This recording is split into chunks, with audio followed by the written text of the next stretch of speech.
Alright, so when you're doing a redox, if you see water, H plus, or hydroxide standing alone in your reaction, I would recommend you ignore it. It will come back later. You don't have to ignore it. I think it'll just cause you more problems because you're not sure where to put it in the redox, in the reduction side or oxidation side. So I think it's easier just to erase it.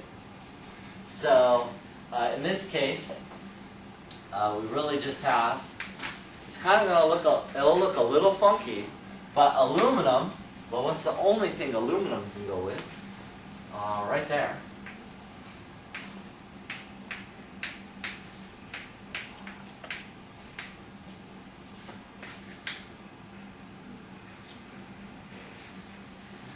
And then, now here's the funny one, oxygen.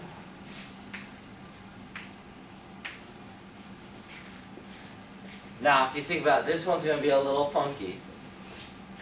What does it go to? Well, you could say one of two things. You could say, well, what if we put that aluminum thing right here, down here? It's going to get a little messy because it is true that this goes from 0 to a -2 charge. So it's true, it gets reduced. However, if you put the aluminum thing here, there's no aluminum over here to balance it with. So using our 4 steps that we usually use, there's no way you're going to be able to balance it. So I'd recommend just putting nothing here. You can do that. Yeah, that's cool. Are you going to put water there? Eventually, yes, something will be there. But just as writing it from here, Okay. there's nothing. Eventually I'll write something. But just from here, I only have 3 compounds to choose from. 1, 2, 3. So aluminums, they have to go together, right? Because they have to balance. If I put aluminum here, there's no aluminum here to balance it out. So it's going to mess you up if you put it here, because then you'll have to put this aluminum down here, and then you're messed up because you came back to the original reaction. So, you'll see. Let's play it out. This will happen occasionally when you have H2 or O2 all as part of your reaction. Sometimes they'll just be sitting all by themselves. We did an example in class. H2 plus O2 goes to water. If you vaguely remember that one, go back to the notes, you'll see I did the exact same thing when we solved that problem. And it was H2 plus O2 goes to water. We did that at the end of the redox section. In this one anyways, let's start with the top one because it looks easier. So, aluminum, anything that's not hydrogen or oxygen, balance that, aluminum's balanced. Next we go to oxygen. There's 4, so I better put 4 H2O. Now there's 8 hydrogen on the left, 4 on the right. So you're going to put plus 4, H plus. So now I've got 8 H's on both sides, but the charge is a little messed up. So I see on the left side the charge is 0. On the right-hand side it's plus 4 minus 1. So I'm going to go plus 3 electrons. That'll cause me to have a net of 0 on both sides. Okay, now the weird looking one. Just follow your rules. If you follow your rules, you're always set. Step 1, balance anything that's not oxygen or hydrogen. Okay, that's easy, there's nothing.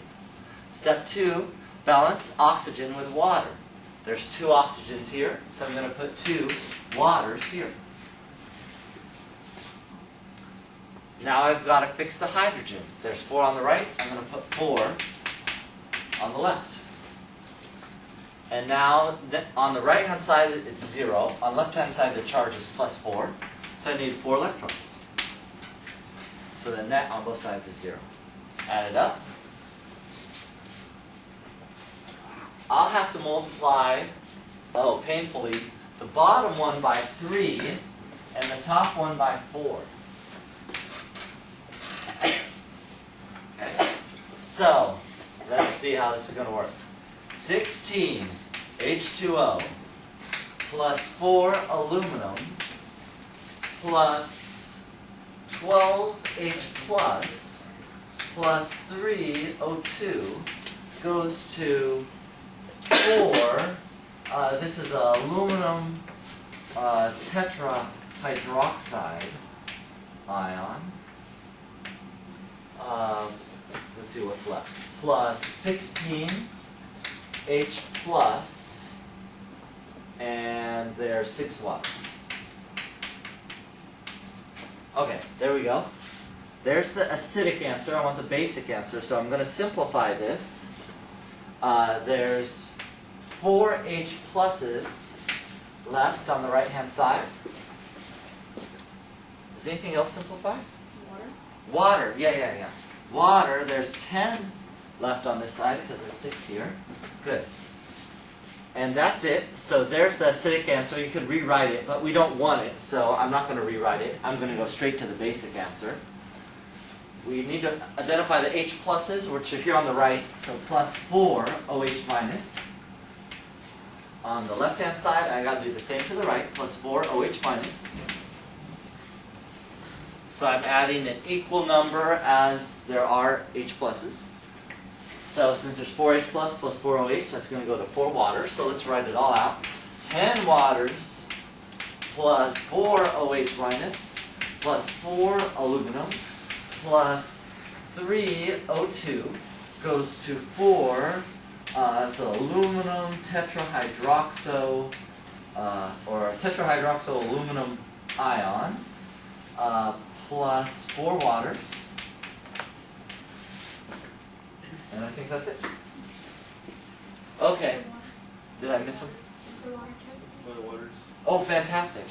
So 6 waters here, and all these cancel. And I think that's it. So if you want to rewrite it, 6 H2O plus 4 OH minus plus 4 aluminum plus 3 O2 goes to 4 AlOH 4 minus, and there we go. And see how a couple things happened. The water came back. It will always magically come back. And we are okay with that aluminum. If you look at it, try to balance it, there's 4 aluminums on both sides. There are 16 oxygens on both sides. And there are 16 H's on both sides. It all balances. What if, like, you ask for the state? What if I asked for the states? Who gave that problem? Was that you? No. Excuse me. Can I see that problem again? No, the states. The states are given. States. Yeah, I'm going to borrow this for a second. So this is a solid. Most metals are going to be solids, unless it's not at room temperature. Water, you already know, is a liquid. Oxygen usually is a gas, and here it is also. And then a charged species, whenever you see a charged species, it gives it, if you didn't know, but charged species is aqueous. So then when you get down here, if you just follow me, I don't have enough room to write it. This is going to be a liquid, water. Charged species, hydroxide, is going to be aqueous. Aluminum, well, that has to be a solid. If you didn't know that for sure, you just look in the question, it gives it to you. O2, that's going to be a gas, but if you weren't sure, it says so in the question. And then this charged species will be aqueous. Okay. Any other questions on this one?